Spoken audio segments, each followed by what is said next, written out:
Great. And so last but not least, I'll hand over to Mark. Yeah. I had the pleasure of being with everybody last Monday in Geneva. So I work for International Rescue Committee, and I cover West Africa, doing monitoring and evaluation. Last week I gave an overview on the outcomes side of things, of sort of like the organisational architecture and how that talks to the outcomes work.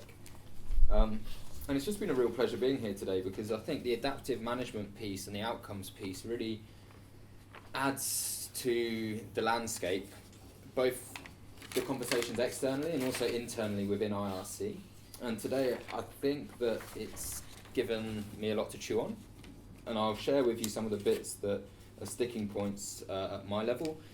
I'm sort of in between a very ambitious organisational strategy that has a lot of different initiatives, not even looking to the actual way in which we structure ourselves as an organisation.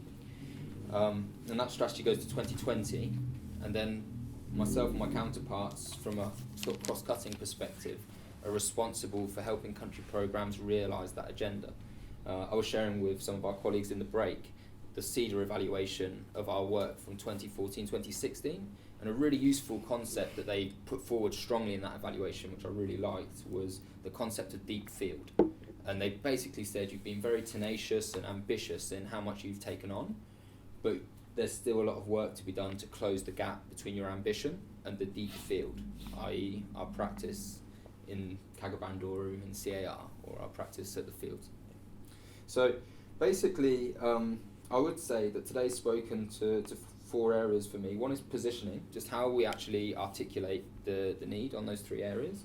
And then the next would be just how we set ourselves up to succeed and the delivery of excellence. And then there's a lot of scope for collective action, because there's a lot of risk that like DRC or NRC or whoever do the same work that I'm doing, and we're just being a bit inefficient maybe.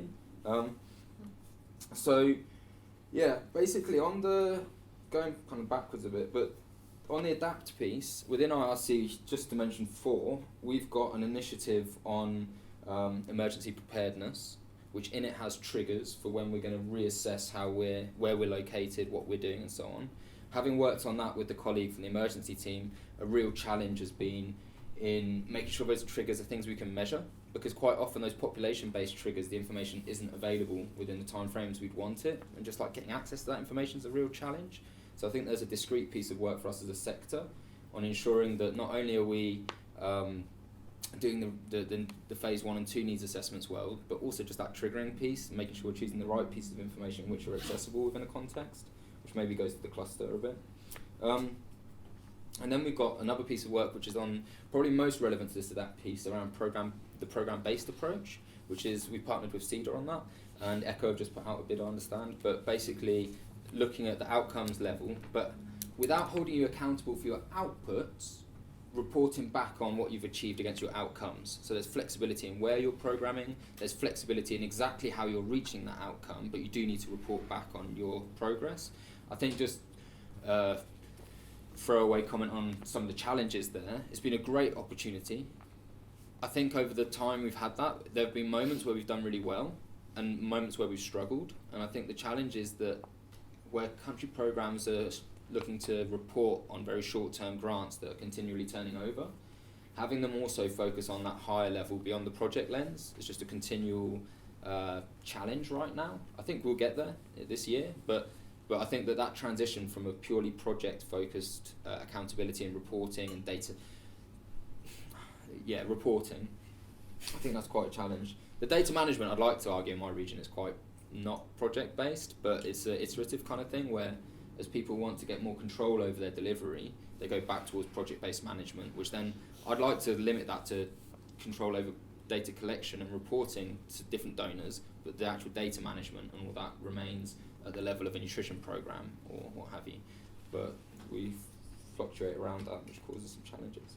We then have client responsiveness, another one based around understanding the context, contextual analysis, another one which is purely on how we're using learning. So as an organisation, we're really fortunate in that we've invested years' worth of work in these different areas, but now at my level we have this challenge of how you bring it all down to the field in a way which is meaningful, which isn't overburdensome. And I guess like my takeaway from today has just been that the evaluative mindset and that culture of learning is a really good thing to institutionalise. But in a way, as M&E specialists, we have a role as brokers where we really need to manage the absorptive capacity of our colleagues and basically focus on the kernel. You know, like I honestly think that there's only a certain amount of person time to get the work done.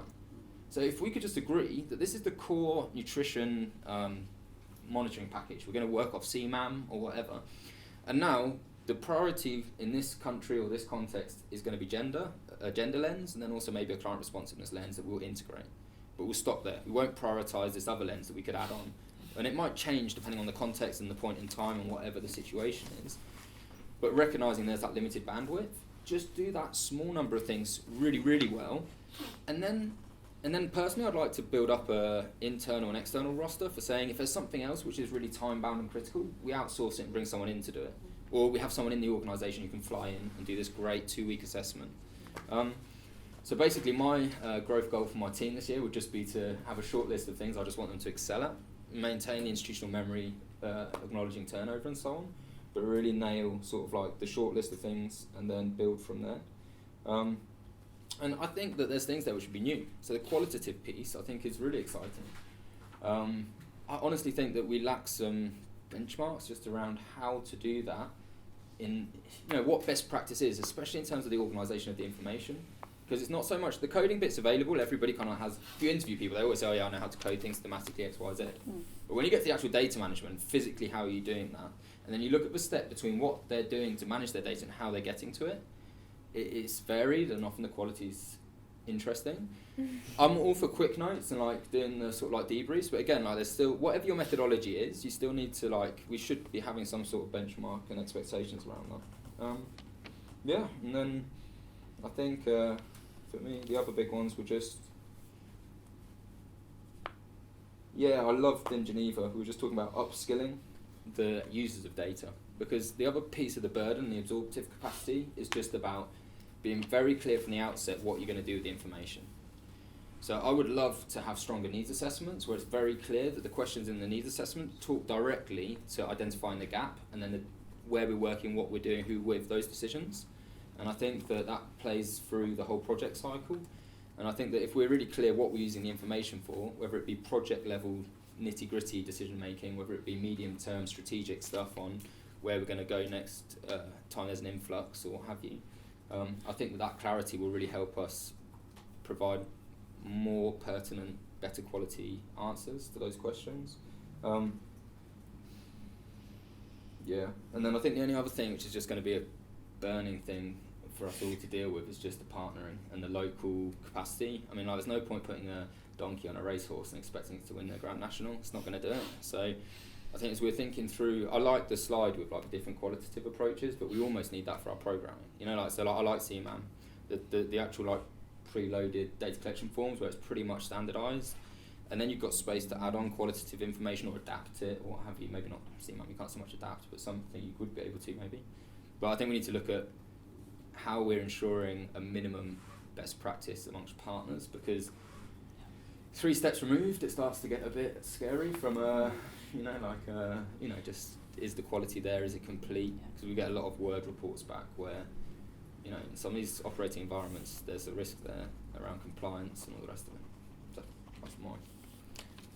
Thank you very much, Mark. Great. So, as usual, always great remarks. I think one thing for me just to highlight for the group was we talk a lot about collaborative action, whether it's coordinated response or a call for more collective measurement, which I'm 100% behind.